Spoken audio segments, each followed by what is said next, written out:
Okay, so kita nak sambung kaitan ataupun hubungan antara bilangan mol, bilangan zarah, jisim dan juga isi padu. So ingat semula apa yang kita dah belajar sebelum ni. Okay, formula bilangan mol sama dengan bilangan zarah bahagi dengan pemalar Avogadro. So ini untuk zarah lah. Okay, di mana bawah ni pemalar Avogadro adalah unit dia mol negatif 1. So kalau bawa naik atas kita dapat unit mol. Okey, yang kedua jisim bahagi jisim molar, ini untuk pepejal. Okey, di mana formulanya dia punya unit adalah gram per mol. Okey, so kita cancelkan gram, kita akan dapat mol. Dan yang terakhir isi padu. Isi padu ni untuk keadaan bahan yang dalam bentuk gas. Okey, dekat sini unitnya adalah desimeter padu bahagi dengan desimeter padu per mol. Okey, ni kita dah belajar kelas sebelum ni. Sekarang ni apa kaitan ketiga-tiga ni? Okey, kalau kita tengok formula ni, semuanya adalah bilangan mol. Okey, N. Bilangan mol, bilangan mol, bilangan mol. So bilangan mol ni kalau ikutkan di tengah-tengah. Okey, bilangan mol. Okey, center lah. So kalau apa-apa pun kita nak selesaikan masalah pengiraan, mesti tahu macam mana nak kira bilangan mol. So kalau daripada formula di atas, bilangan mol, apa kaitan bilangan mol dengan bilangan zarah? Okey, kalau saya buat anak panah lah. Ni kat sini, ni ke sini. Okey, macam mana kita nak dapatkan bilangan zarah daripada bilangan mol? Okey, bilangan zarah daripada bilangan mol.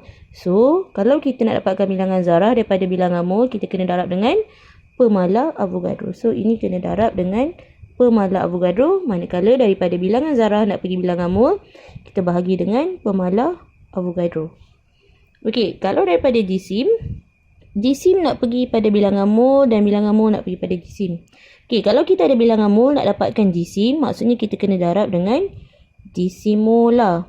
Daripada jisim nak dapatkan bilangan mol, kita bahagi dengan jisim molar. Okey, macam formula di atas tu lah. Okey, dan yang ketiga adalah isi padu. So, untuk isi padu gas, okey, kalau kita ada isi padu nak dapatkan bilangan mol, okey, daripada isi padu nak dapatkan bilangan mol. So ini kita kena, okey, kita buat anak panah dulu. Okey, isi padu nak pergi bilangan mol, kita bahagi dengan jisim tak bolehlah saya buat anak panah dia. Balik sikit. Okey, daripada isi padu nak pergi bilangan mol, so bahagi dengan isi padu molar. Daripada bilangan mol nak pergi pada isi padu, darab dengan isi padu molar. Okey, so bilangan mol ni sebenarnya adalah center, di tengah. Apa-apa pun awak nak cari, kena dapatkan bilangan mol. Okey, contoh saya ada jisim, saya nak dapatkan bilangan zarah. So, daripada jisim nak pergi bilangan zarah, kita kena lalu bilangan mol. Barulah bilangan mol pergi kepada bilangan zarah. Contoh saya ada jisim, saya nak pergi bilangan mol, saya kena bahagi dengan jisim molar. Dah dapat bilangan mol, saya nak pergi kepada bilangan zarah, saya kena darab dengan pemalar Avogadro. Sama juga kalau saya ada bilangan zarah, saya nak dapatkan isi padu. So, daripada bilangan zarah, nak pergi kepada bilangan mol, bahagi dulu dengan pemalar Avogadro. Kita dapatkan N, bilangan mol. Daripada bilangan mol, kita nak dapatkan isi padu. Kita kena darab dengan isi padu molar. Okey, so kita tengok contoh soalan. Okey, so dia kata hitungkan jisim bagi 0.6 desimeter padu gas klorin pada keadaan bilik. Okey, so 0.6 ini adalah isi padu. Isi padu. Soalannya hitungkan jisim. So saya nak jisim. Okey, daripada isi padu nak kepada jisim, apa kaitan isi padu dan jisim? Bilangan mol. So kita kena cari bilangan mol. So step pertama cari bilangan mol. Apa yang diberi isi padu? So apa formula nak dapatkan bilangan mol daripada isi padu? So bilangan mol sama dengan isi padu bagi dengan isi padu molar. Okey, ini yang saya kata kena hafal.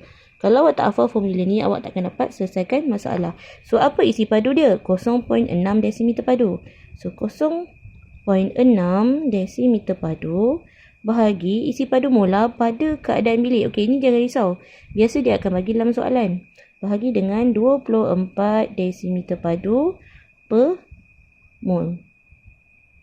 Okey, so, kejap. Saya ambil kalkulator.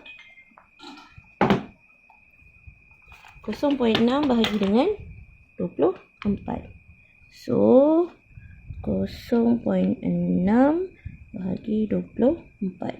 So, jawapan kita adalah 0.025 mol. Okey, kita punya cerita kerja tak habis lagi sebab soalan minta kita cari jisim klorin. Kita baru dapat bilangan mol klorin. So, macam mana daripada bilangan mol nak dapatkan jisim? So, ingat balik tadi formula. Saya ada bilangan mol, saya nak pergi kepada jisim. Saya kena darab dengan jisim molar. So, apakah jisim molar bagi klorin? So, untuk dapat jisim sama dengan 0.025 mol darab dengan jisim molar klorin. Klorin adalah Cl2, jadi dekat sini adalah 35.5 darab dengan 2. Okey, ini gram per mol. Okey, so jawapan kita adalah darab dengan 71. Okey, jawapan kita adalah 1.775 gram. Jadi jawapan ni, okey, mana saya nak letak? Okey, jawapan dia adalah 1.775 gram. Okey, daripada isi padu pergi pada jisim.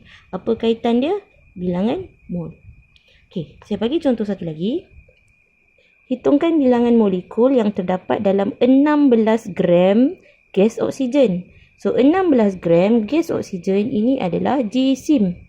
Okey, diberi jisim. Walaupun dibagi dalam bentuk gas. Tapi ini adalah jisim sebab unitnya G, gram.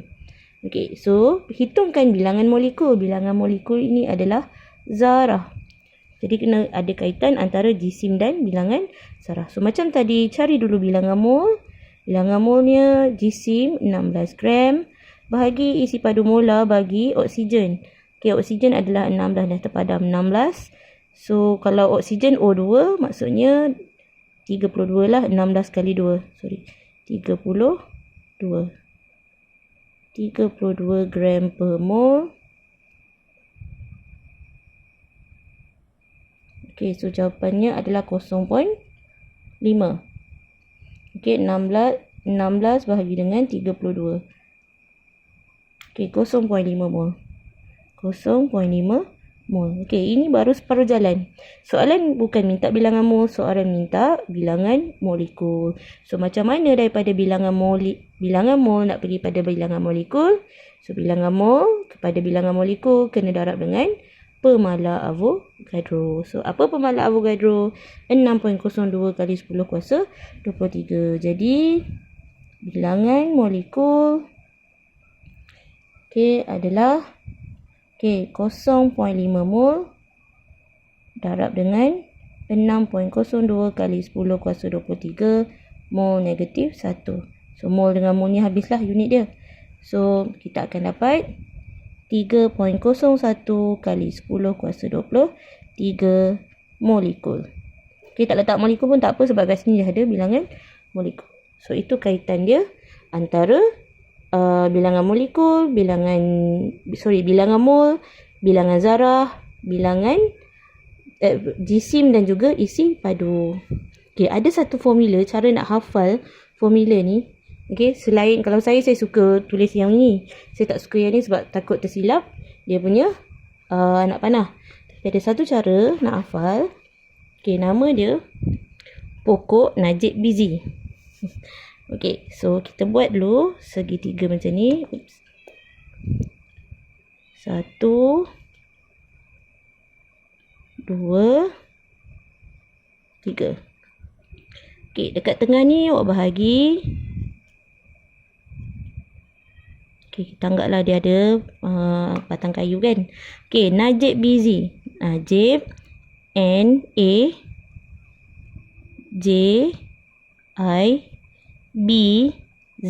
B besar, Z kecil.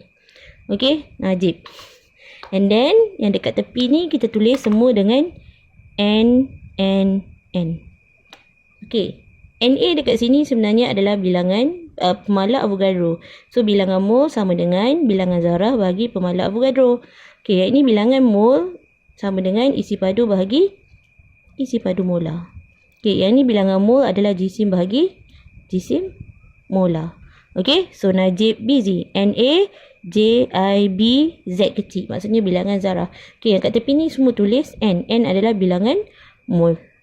Okey, tu salah satu cara nak hafal. Kalau nak hafal yang macam kat atas boleh. Tak ada masalah. Okey, tu saja.